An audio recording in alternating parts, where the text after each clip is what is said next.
ดนี้วิตาเนินนาจอนทีวันนี้โลเซ Very shortly after the Civil War had ended, the discovery of oil was made in Cherokee Nation in what is now known as Washington County. And that was in 1888. They started commercial production of oil. And then in 1889, the Congress passed the Curtis Act, which was very similar to the Allotment Act, which the Cherokees had been exempted from previously. And it's very obvious to me that the discovery and the production of oil was a very much an element in that decision to take away the land and allot to in severalty, that is, to each individual a portion of land of the Cherokees. And that's what they did. Of course, the Cherokees were given the right to vote on their Cherokee agreement, and the Cherokees did vote. The Keetoowahs did not vote. The Keetoowahs said, no, we are not going to vote, we're not going to take our allotments, we're not going to participate. And so they did not go in, they did not vote, they stayed away. And they were being told by their leaders not to participate. And so the Keetoowahs stayed away.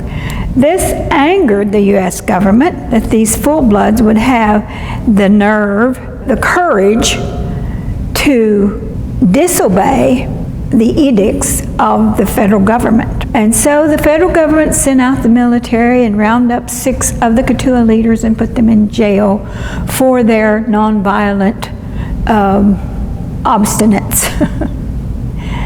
And so they were in jail for a while, and these papers here were local papers that had been published. One is in Wagner and one is in Chelsea, telling about the Keetoowahs and their objection to the allotment and how they had responded to that.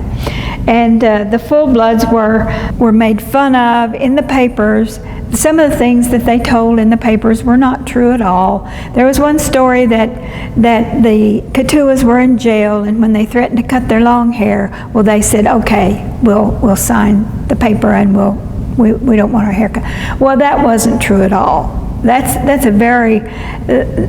is such a trivial thing, compared to the land. They wanted the land all in one parcel, just as it had always been for them, and not separating it out. But in order to take the land, it was necessary for the government to parcel it out to individual Indians, made it a lot easier to take the land away than it would have if it had all remained in common or all in one parcel. And so the government had a plan, and they began to work that plan, and they did work that plan, and that's exactly what happened. Today there's very little land that's left in restriction. Most people's land have been sold, have been taken in one way or another, and there's very few parcels of land that are left that are in restriction. And so the government was working their plan, and it did work. The men who were put in jail, they finally did decide that it was useless to fight because they could not win. They realized that they could not win against the federal government and against the Cherokee Nation, who had already decided to go along with the government and play their game and take their land and whatever they could get. And so the Keetoowah said, well, we want our children and our grandchildren to know that we did not do this of our own free will, that we were forced to do this. And even at that, there were some of the Keetoowahs that did not take their allotments. They didn't take their land, but they were left landless. And the government didn't even consider them to be Indians anymore if they were not on that Dawes enrollment. Now, the Dawes enrollment was a secretarial role. It was not a tribal roll. It is not a tribal roll. It is a secretarial roll that was created for the purposes of allotment. And so if you're a member of Cherokee Nation, you have to prove that you descended from somebody on that Dawes roll. But the Keetoowah band has their own tribal roll. They do not go back. They don't have to go back to the Dawes roll. They can go back to the Dawes roll, but we don't have to go back to the Dawes roll.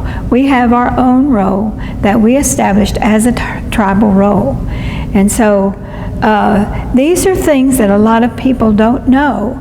And these are things that we would like for people to know. We like for our people to know who they are, to be proud of who they are, to have some knowledge, because knowledge is power.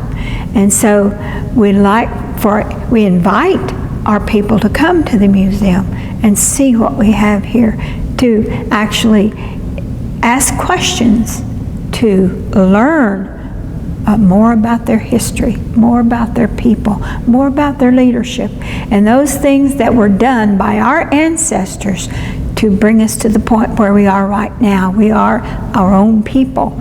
We are not a part of the Cherokee Nation. We are Keetoowah.